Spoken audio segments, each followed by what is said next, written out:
Hey, this is Paula here filming from my happy place, the beautiful river. And I wanted to share something that's really fresh out of the oven. They are paving in front of where I live. This was a job that was planned and it went through a board, it was approved, there was a big expense about it that we all had to pay. Anyway, long story short, they didn't do a good job, and when I asked one of the constructors, whoever, as I was leaving, they're like, oh, whatever, yeah, well, you know, our machine broke.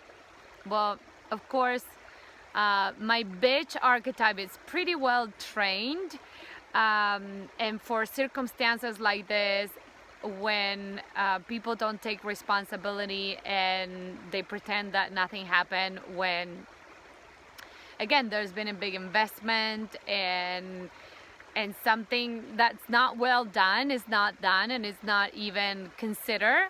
Of course, I haven't talked to the person in charge. I was talking to just someone randomly who was in the work site, but I could feel my energy, the anger wanting to creep in, because this was a huge thing in our place, and finally it's coming to fruition, and it's looking, again, it's not about the situation that I'm here to bring. I wanted to bring this up because of the emotions. Like, what do we do? How do we face something powerful in an empowered way? When we feel sad, when we feel depressed, when we feel alone, when we feel neglected, when we feel not heard, when we feel angry, when we feel frustrated, what do? Our tendency is to run away from those emotions, right?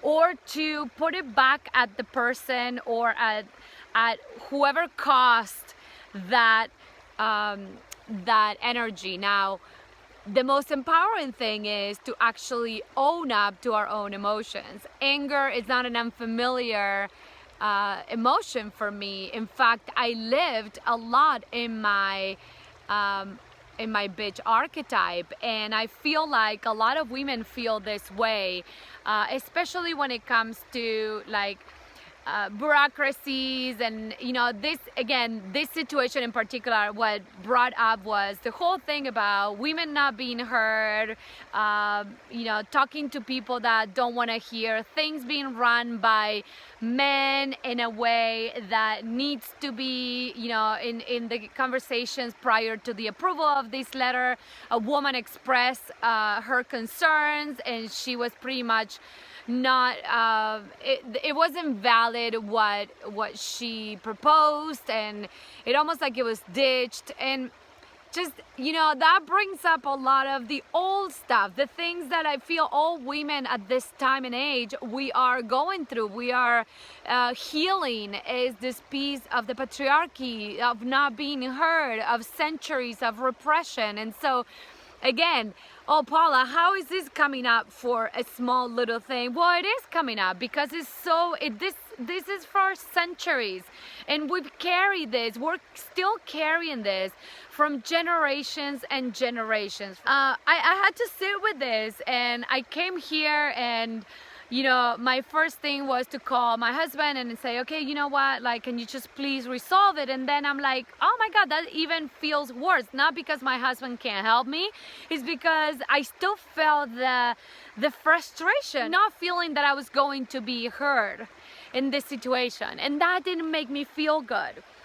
So as I sat here, and I want to show you this beautiful river, I allow my emotions, instead of running away from my emotions, instead of perhaps making my husband wrong, which would have been way in the past, instead of getting angry at the manager who just gave us a quick answer like, oh, whatever, you need to send a letter to so-and-so. Who's gonna freaking read that letter, right?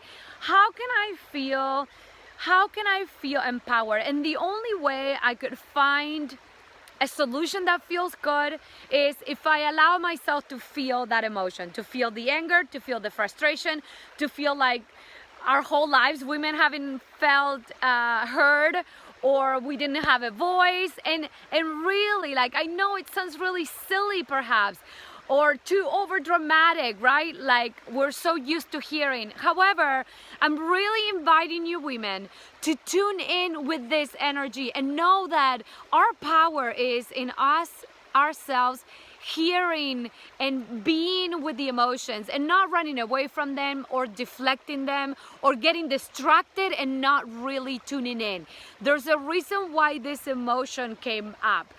You know, for me, anger also inspires my passion, as you can tell.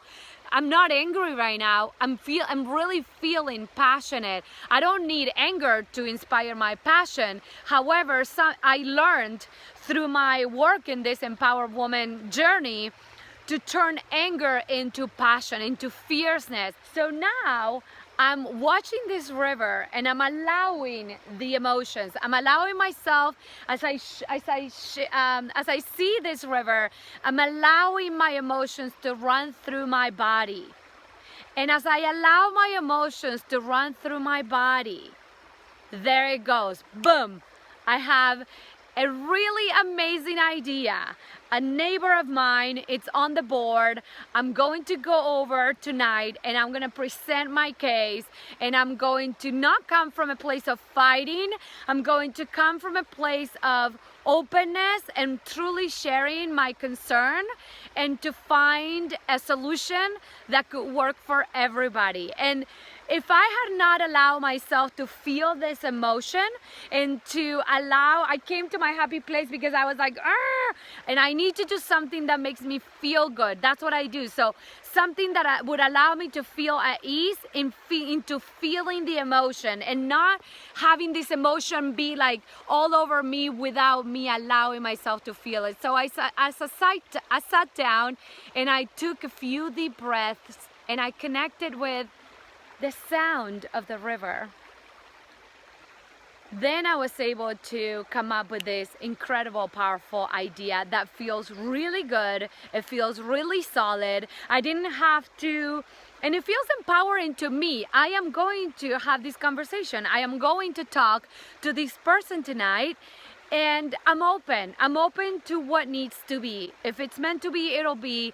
But I know I'm being active participant of this concern, and I'm taking a stand for what I believe is right. And I'm trusting that this anger was a sign for me to explore this and to have an opportunity to voice myself. But I also know that being an empowered woman is not being like timid about it, and it's not also being forceful or angry about it, but to really connect with myself, my truth, and express it openly and fiercely, but also truthfully, being true to myself. If anything, I'm being true to myself, and I'm going to allow that to be enough. I love to hear how this video felt for you, because I know I talk to so many women that often find themselves not having a voice, and often find themselves not knowing how to respond, and so easily react to situations that leave them not feeling empowered and leave them not creating what they want. The fact that I was just able to sit down at ease and feel the emotion, even if it wasn't fun or comfortable, and that I came with a really empowering solution, that already feels enough for me. The rest, what's gonna happen, I'm just going to be open, and I'm telling you, I'm gonna check on you on this, but most likely something powerful and beautiful is going to come from this experience already. And I'm glad already, just the fact that I get to share this with you and inspire you. Perhaps if you are in a situation like this, I love for you to share with me. Send me a message. I love to hear if you're feeling this way, or if this video helped you in any way in your life right now. I leave you with this gorgeous river, allowing the emotions to run through. I'm sending you so much love. Talk to you soon.